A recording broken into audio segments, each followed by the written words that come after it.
Holcomb, Kansas, November 15th, 1959. 6 in the morning. Susan Kidwell knocked on the front door of her best friend's house to walk her to church. The door was unlocked. She called Nancy's name. No answer. She walked in. The breakfast dishes were clean and stacked. The Bible was open on the counter. The radio was off. She called again. Nothing moved. She found them 40 minutes later, when the sheriff arrived.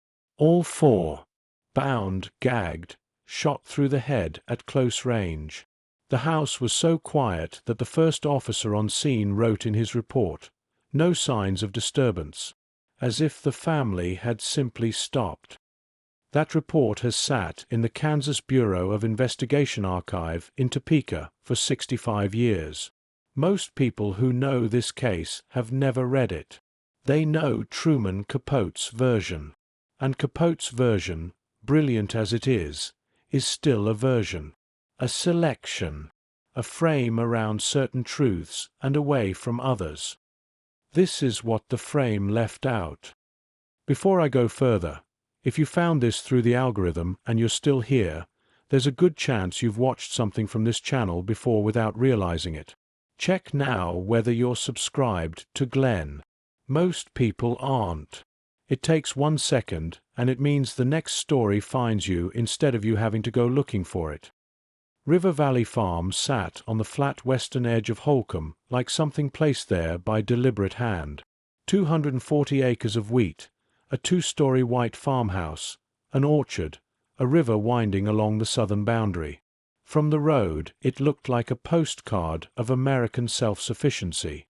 Herb Clutter had built it from almost nothing, starting in the early 1940s with rented land and borrowed equipment, expanding methodically until by 1959 it was one of the most productive farms in Finney County.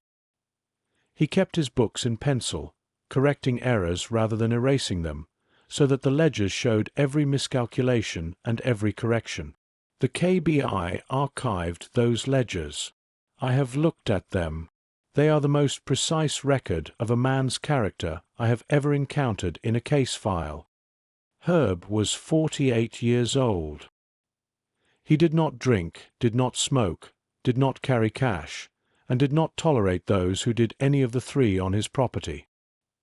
He was a Republican, a Methodist, a 4-H leader, and a member of the Federal Farm Credit Board in Washington, a position that required him to travel several times a year and which he found quietly satisfying. He was not a warm man in the way that people mean when they call someone warm. He was reliable, which is a different thing and, in rural Kansas in 1959, a more valued one. His handshake was considered a contract. His word was considered evidence. His wife Bonnie had not been well for years. The records describe a series of hospitalizations for what the family called nerves, and what the medical files call a depressive condition complicated by anxiety. She had spent stretches of the preceding decade in institutions, returning to the farm quieter each time, moving through the house like someone who had learned to make themselves smaller. Capote writes her with sympathy. He also writes her as peripheral, a woman defined by her illness and by absence. I found 11 letters she had written to her sister between 1956 and 1959. They are not the letters of a peripheral woman. They are precise, sometimes funny, always observant. She describes the wheat harvest with the eye of someone who has watched it her whole adult life and still finds it worth describing. She writes about Nancy's horse with a warmth that contradicts every public account of her as detached. And in the final 2 letters, written in the summer of 1959, she writes about a feeling she cannot name. Not depression, she insists. Something else. A sense that something is approaching that she cannot identify or prevent. She does not dramatize it. She states it the way she states everything, plainly, and then moves on to ask about her sister's garden.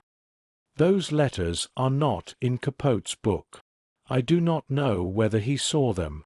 I know that they exist and that they change the shape of Bonnie Clutter considerably. Nancy was 16. The local newspaper had run a feature on her 2 months before the murders, calling her the kind of girl you'd like your daughter to be. She baked pies, rode horses, led her 4-H chapter, maintained a B+ average, and was quietly in love with Bobby Rupp, a farm boy from the neighboring property whose Catholic faith made the relationship a source of gentle tension with her Methodist parents. She had kept a diary since she was 12. The KBI recovered it from her room. It was not entered into evidence. It has never been made public. I submitted a request to view it under Kansas Open Records statute. I was denied on grounds of ongoing sensitivity to surviving family. Nancy Clutter's private thoughts remain sealed 65 years after her death, protected from a public that turned her into a symbol of innocence without ever asking what she actually thought about anything. Kenyon was 15, quiet, mechanical, happiest in the basement workshop where he was building a wooden chest as a gift. He had just begun to grow into himself in the way that quiet boys do, slowly and without announcement. He appears in Capote's book as a gentle shadow of his sister. In the KBI interviews with classmates and teachers, he appears as something more specific, a boy with a dry sense of humor, a gift for fixing engines, and a habit of reading science fiction late into the night. He had 3 library books checked out when he died. They were returned by the sheriff's office. The librarian remembered him. These are the Clutters as the files describe them, a family of considerable interior complexity reduced, by the needs of narrative and the passage of time, into 4 symbols of American innocence. The reduction is understandable. It is also a second erasure, following the first. On the evening of November 14th, Bobby Rupp arrived at the farm at 7 and stayed until 11. He and Nancy watched television in the living room while Herb worked in his study and Bonnie rested upstairs. Kenyon was in the basement with his woodwork. Bobby described the evening later as entirely ordinary. Herb had been pleasant. Bonnie had come downstairs briefly and seemed tired but not distressed. When Bobby left at 11, Nancy walked him to his car. He drove away. She went back inside. That is the last confirmed sighting of any Clutter alive. The 2 men arrived sometime after midnight. They had driven from Kansas City in a 1956 Chevrolet, stopping for gas twice. The route is documented in Hickock's later confession, corroborated by receipts recovered from the car. They parked on the road south of the property, walked across the field in the dark, and entered through an unlocked side door. Richard Hickock was 28. He had grown up in a working-class family in Kansas City, shown genuine academic promise in school, suffered a serious head injury in a car accident in 1950, and afterwards found sustained effort of any kind increasingly difficult to maintain. He had a wife, children, a series of jobs that ended badly, and a pattern of bad checks and small frauds that had put him in Lansing Correctional Facility, where he had met Floyd Wells. Floyd Wells had worked on River Valley Farm in the early 1950s. He told Hickock, during idle conversation in the prison yard, that Herb Clutter kept a safe in his office containing $10,000.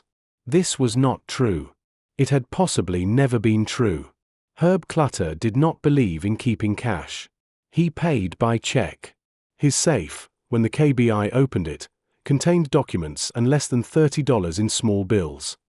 The entire architecture of what happened that night was built on a lie, or a misremembering, or a fantasy that Floyd Wells had constructed and then passed on as fact. $10,000. A safe. A rich farmer in a quiet town. It cost 4 people their lives and Wells a decade of guilt that he eventually converted into cooperation with the prosecution in exchange for a reward. Perry Smith was 31. He had grown up in circumstances that make Floyd Wells's error almost irrelevant when placed beside them. His mother was a Cherokee woman who drank herself to death when Perry was a child. His father was a drifter. Perry and his siblings were placed in a Catholic orphanage where the nuns, by his own account, beat him for wetting the bed. He had an older sister who had told him, in a letter he kept folded in his shoe, that he was the only member of the family she still believed in. He had tattoos, a love of music, genuine artistic talent in sketching, and legs that had been shattered in a motorcycle accident and never healed correctly. He walked with pain every day of his adult life and said very little about it. Capote became fascinated by Perry Smith. More than fascinated. The relationship between the writer and the condemned man is one of the most examined and most contested elements of the entire case. Capote saw in Perry a kind of dark mirror, a man of intelligence and sensitivity destroyed by circumstance, and this vision shaped everything he wrote. It is not a dishonest vision. Perry Smith was genuinely complex. But complexity in one subject necessarily simplifies another, and Hickock, rendered as the cruder and more straightforwardly brutal of the two, loses dimension in Capote's account in proportion to the dimension Perry gains. The KBI files tell a somewhat different story. Hickock's prison psychological evaluation, conducted in 1955 before his release, describes a man with above-average intelligence, significant charm, and a capacity for compartmentalization that the evaluating psychologist found noteworthy. He could plan, sustain a fiction, maintain an appearance of normalcy while doing things that contradicted it entirely. The evaluation recommends extended supervision. He was released 8 months later. I am not arguing that Hickock was misrepresented. I am noting that the version of him we have inherited was filtered through a writer who needed one of the two killers to be the one we could almost understand. Perry became that one. And the almost is where Capote lived, and where he made his book. What happened inside River Valley Farm between midnight and 5 in the morning on November 15th is reconstructed from confessions, physical evidence, and the conclusions of the KBI forensic team. There are elements in the KBI report that never appeared in Capote's account. Not because they are more gruesome, though some of them are, but because they complicate the story in ways that a narrative requires you to resolve, and some things cannot be resolved without falsifying them. The family was separated and bound in different rooms. The manner of binding differed between victims in ways that the KBI report describes as deliberate. Herb was bound in his office, where the non-existent safe stood open and empty. Kenyon was bound in the basement, near his unfinished wooden chest. Bonnie and Nancy were bound upstairs. The coroner's notation on the bindings uses the word considered. I have read that word in the file a dozen times. It is doing a great deal of work. They were in the house for several hours. The KBI estimate, based on evidence at the scene, puts the time of death between 1 and 4 in the morning. During those hours, Perry and Hickock moved through the house, searched it, found almost nothing of value, and then did not leave. That interval, the time between the search and the killings, is the part of this case that has always disturbed investigators most.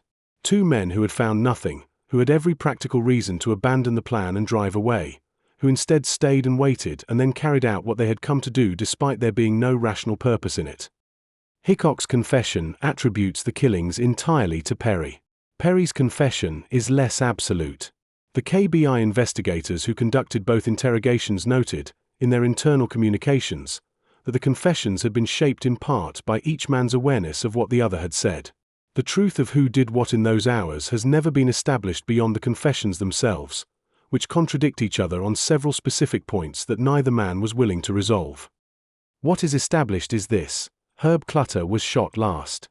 He had been moved from his office to the basement, where Kenyon was also found. The coroner's report notes that Herb's bindings showed evidence of partial loosening, as if he had worked at them in the dark.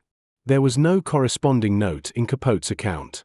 The detail suggests he was alive and conscious and attempting to free himself while other things were happening in the rooms above him. I have sat with that detail for a long time. I am still sitting with it. The bodies were discovered at approximately 6:40 in the morning. Susan Kidwell had come to collect Nancy for church. Finding no answer at the door and the house unlocked, she telephoned Nancy's boyfriend Bobby Rupp, who came immediately. Together they searched the house and found Kenyon in the basement. Bobby called the sheriff. Susan waited outside on the porch in the November cold. The first officers arrived within 20 minutes. The KBI was notified and took over the investigation by noon. By evening, the Associated Press wire had carried the story nationally, and by the following morning, reporters were in Holcomb. Holcomb had 270 people.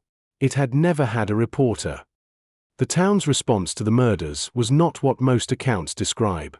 The popular narrative, which Capote helped establish, presents Holcomb as a community shattered by fear and suspicion, neighbor suddenly uncertain of neighbor, the pastoral innocence of rural America punctured in a single night.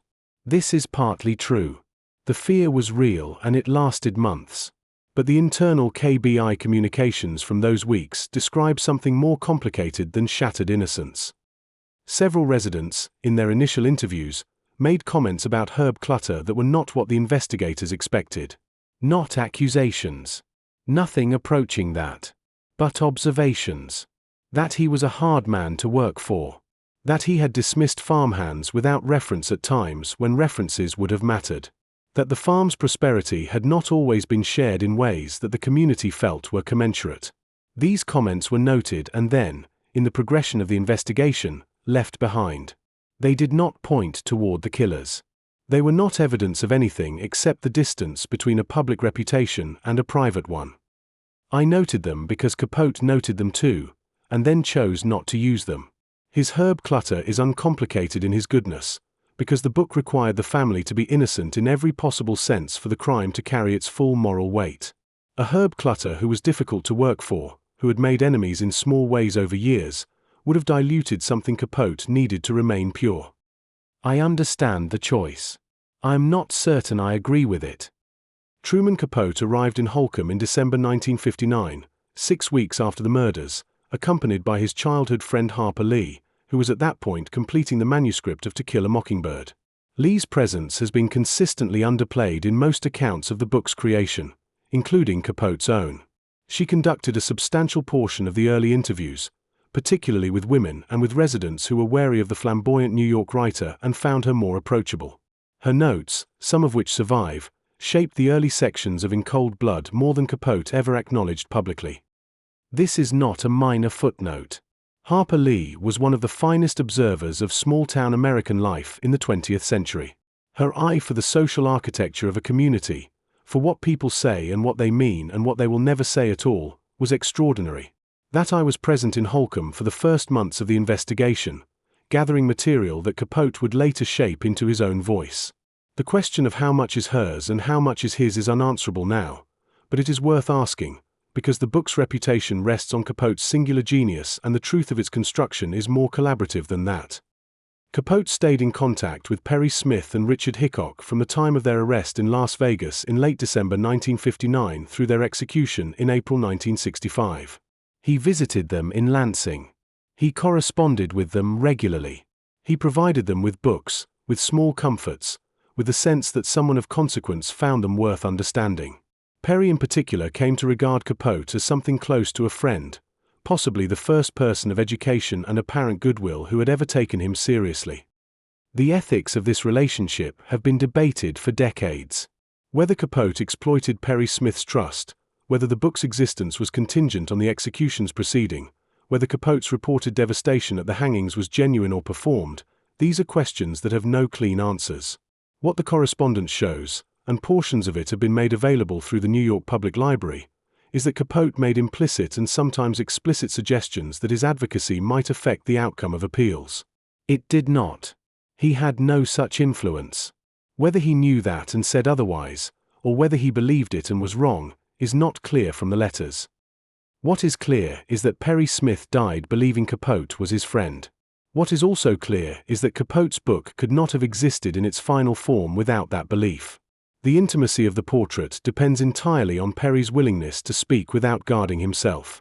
That willingness was built on a foundation of trust. Whether the trust was warranted is a question Capote took with him when he died in 1984, having never finished another book. The trial opened in March 1960 in Garden City, the county seat, 12 miles from Holcomb. It lasted 1 week. The verdict was never in doubt. Both men had confessed. The physical evidence was overwhelming.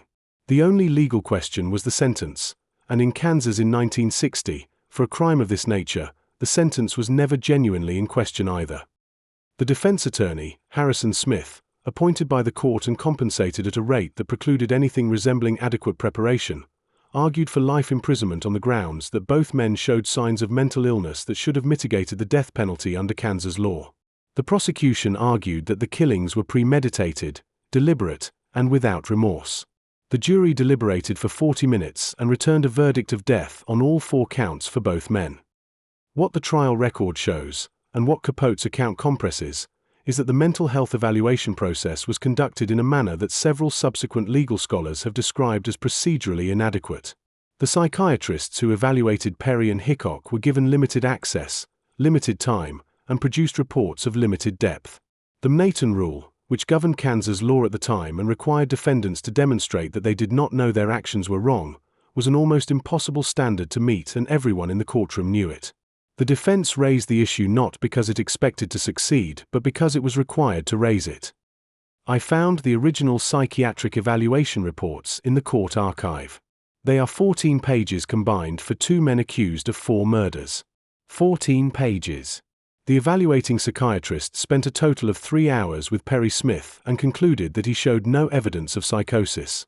The KBI psychological file, compiled separately over weeks of interrogation and observation, runs to 61 pages and reaches no such clean conclusion. The 61-page version was not presented at trial.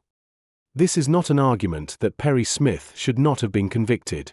The evidence of his participation in the killings is not in question. It is an observation about the machinery of justice in a rural Kansas county in 1960, about the resources available to men who could not afford their own defense, and about the distance between what a trial establishes and what actually happened in a farmhouse on a November night. Capote attended the trial. He wrote it with a novelist's eye for scene and character and compression. What he could not write, because he needed the book to end with the executions and a kind of terrible resolution, was the procedural inadequacy that preceded them. To write that would have been to write a different book. A less beautiful one, perhaps. A more honest one, certainly. Perry Smith and Richard Hickock spent 5 years on death row in Lansing. The appeals were filed and rejected. The stays of execution came and were lifted. The correspondence with Capote continued. Perry read widely, sketched prolifically, and wrote letters that show a mind of genuine range and curiosity operating under conditions designed to extinguish both. Hickock spent the same years less productively by the record's account. He wrote letters to his family, maintained the appearance of cheerfulness, and gave interviews to journalists with a fluency that several observers found unsettling. He had always been better than Perry at performing normality. It was, by multiple accounts, his most reliable skill. The executions were carried out by hanging on April 14, 1965. Hickock went first. Perry went 45 minutes later. Capote was present. Multiple witnesses reported that he wept openly. He described it later in a letter to a friend as the most devastating experience of his life. He also described, in a separate letter written the same week, his relief that it was over and that the book could now be completed. Both things were true simultaneously. That is not hypocrisy. It is the condition of being human in proximity to something that cannot be resolved cleanly. But it is worth noting that the devastation and the relief coexisted, because In Cold Blood was built on the premise that witnessing this case had broken something in Truman Capote, and the evidence suggests it both did and did not. He never finished another book. He published fragments, sections of an abandoned novel called Answered Prayers that destroyed several friendships by thinly disguising real people in unflattering portraits. He drank heavily, used drugs, appeared on television with an increasing desperation that those who had known him earlier found painful to watch. He died in 1984 of liver disease, at 60 years old, with the abandoned novel still unfinished on his desk. Whether the Clutter case broke him, or whether something in him was always going to break and the Clutter case simply accelerated it, is a question his biographers have not resolved. I am not certain it can be. What the record shows is a man who spent 6 years in proximity to 4 deaths and 2 condemned men and came out the other side having produced a masterpiece and lost the ability to produce anything else. Whether that is punishment or coincidence is a matter of interpretation. Capote would have preferred punishment. He had a novelist's need for meaning in suffering. The case entered folklore almost immediately. The rhyme did not come, as it did with Lizzie Borden. There was no song, no chant, no schoolyard shorthand. Instead it entered the culture through the book, and through the book's success, and through the 1967 film adaptation starring Robert Blake as Perry Smith, a casting choice that acquired a secondary horror 40 years later when Blake was himself charged with murder and acquitted in circumstances that several journalists called Capote-esque without quite explaining what they meant by that. Holcomb recovered slowly and then, in a way, did not recover at all, which is different from failing to recover. The town persists. The grain elevator still operates. The school still stands. River Valley Farm changed hands several times and the farmhouse was eventually demolished, though the orchard and the river boundary remain. The site has no marker. This is by the choice of those who live nearby, who have for 65 years wanted the same thing that Nancy Clutter's diary wants and cannot have: privacy, after the fact. The Clutter family has surviving relatives. They have largely declined to speak publicly about the case or the book. One of Herb and Bonnie's daughters, Beverly, gave a small number of interviews in the 1990s and described In Cold Blood as accurate in its facts and wrong in its feeling. She did not elaborate on what she meant by feeling. I have thought about that phrase for a long time. I think she meant that the book's emotional architecture served Capote's purposes, which were not the same as the family's. That the grief was real but the uses to which it was put were someone else's. That her family had been turned into a vehicle for a story about America and violence and the death penalty, and that the vehicle was well constructed, and that they had never been asked. No one asked.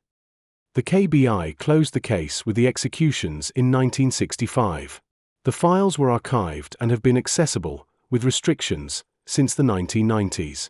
I have spent 18 months reading them in sections, requesting documents, waiting for responses, occasionally being denied and requesting again through different provisions of the statute. The picture that emerges is not a contradiction of Capote's book. It is a complication of it. Bonnie Clutter was more present than the book suggests. Her letters show a woman who was ill but not absent, who observed her family and her circumstances with clarity, who felt something approaching in the summer of 1959 and wrote about it to her sister in plain language. That woman deserved a fuller portrait than she received. Nancy Clutter's diary exists and is sealed. Whatever she thought about her life, her family, her future, her feelings about Bobby Rupp, her 16-year-old interior world, it is protected from the public gaze that has claimed everything else about her. I am glad it is sealed. I am also aware that the sealing means the version of Nancy we have is the one Capote gave us, and Capote gave us a symbol. The psychiatric evaluation of Perry Smith was inadequate by the standards of the time, let alone by later ones. This does not mean he was not guilty. It means the process that ended his life was less rigorous than the process that ended the Clutters. 4 people were killed in one night by 2 men with a gun. 2 men were killed over 5 years by a state with a rope and a schedule and a set of procedures that were followed correctly and were still insufficient. Floyd Wells, who provided the false information about the safe, received a reward of $1,000 from the Kansas City Star and was paroled early from Lansing. He returned to obscurity.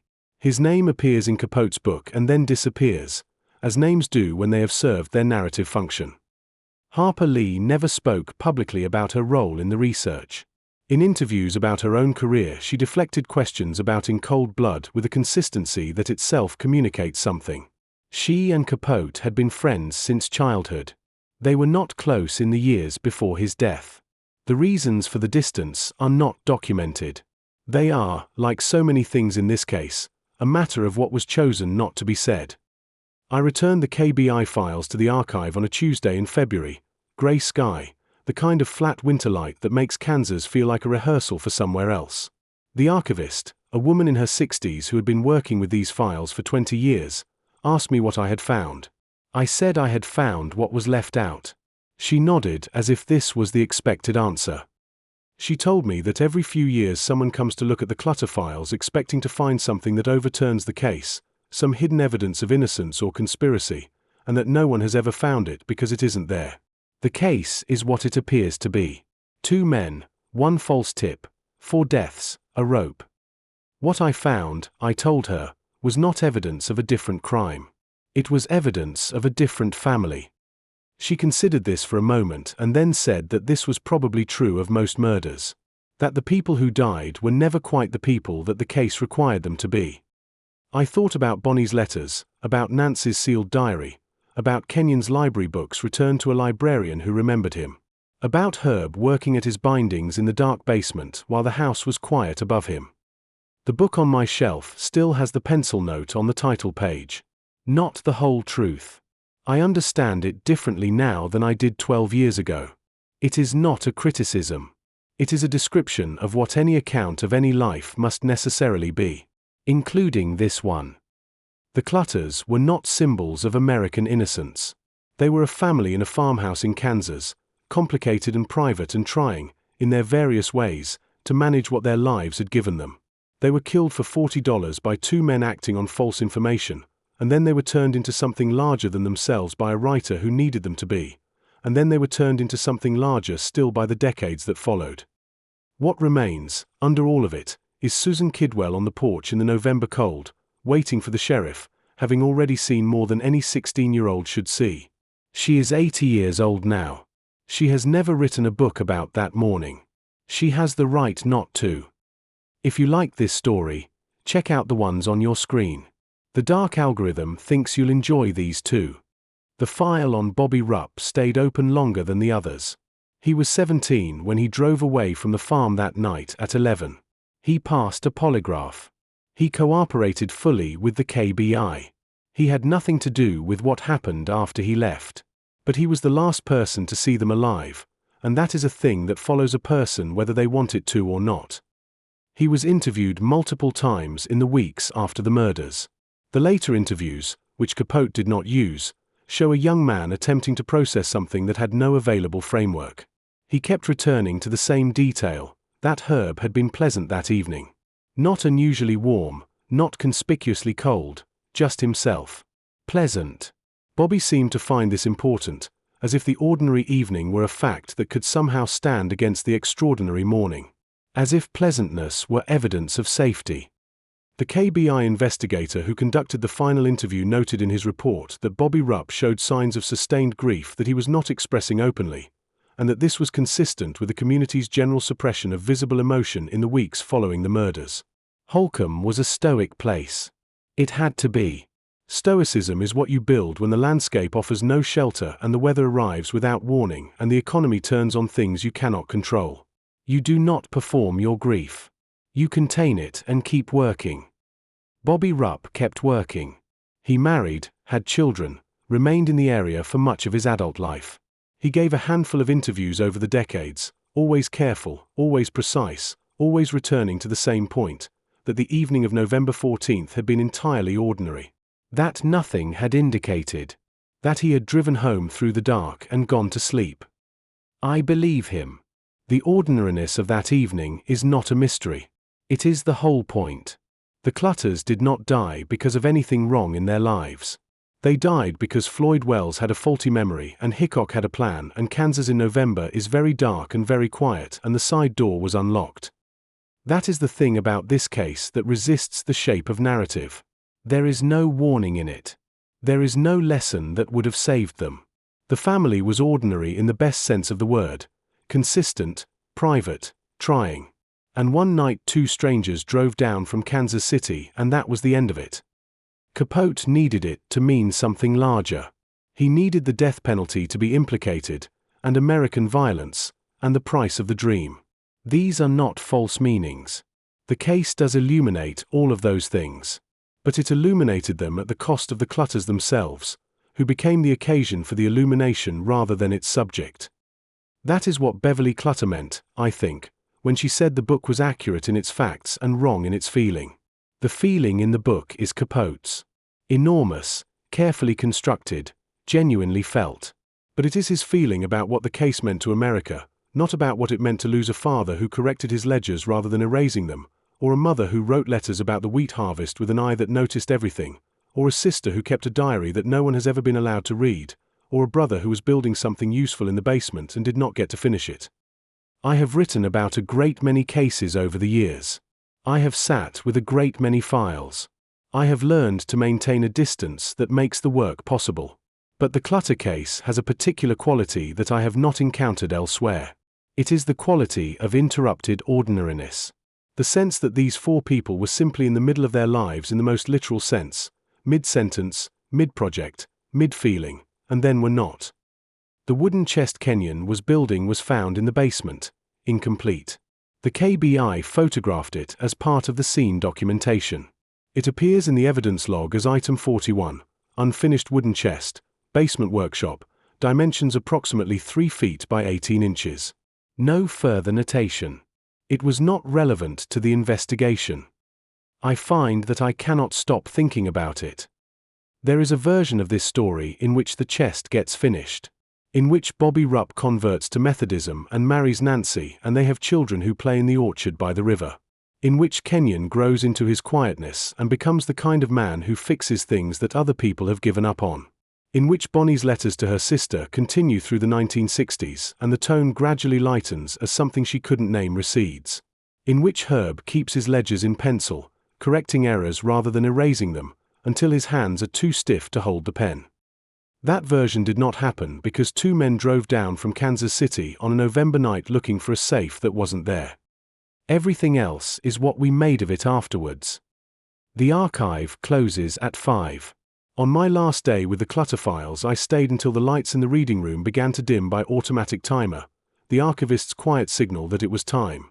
I gathered my notes, returned the folders to their acid-free boxes, and handed them back across the counter. Walking to the car through the February dark, I thought about the pencil note in my first edition. Not the whole truth. Every case I've ever worked contains that note, written invisibly in its margins. The archive is full of partial accounts, shaped recollections, things chosen not to say. The Clutter case is not exceptional in this. It is exceptional only in that the partial account that entered history was constructed by one of the finest prose stylists of the 20th century, which makes the partiality harder to see and easier to mistake for completeness. In Cold Blood is a great book. It is also a book about Truman Capote's encounter with violence and his attempt to make meaning from it, and the Clutters are the occasion for that encounter rather than its true subject. Knowing this does not diminish the book. It locates it correctly. The true subject of the Clutter case is a family in a farmhouse in Kansas. Complicated, private, trying, and a door that was left unlocked because in Holcomb in 1959 there had never been a reason to lock it. If you like this story, check out the ones on your screen. The dark algorithm thinks you'll enjoy these too.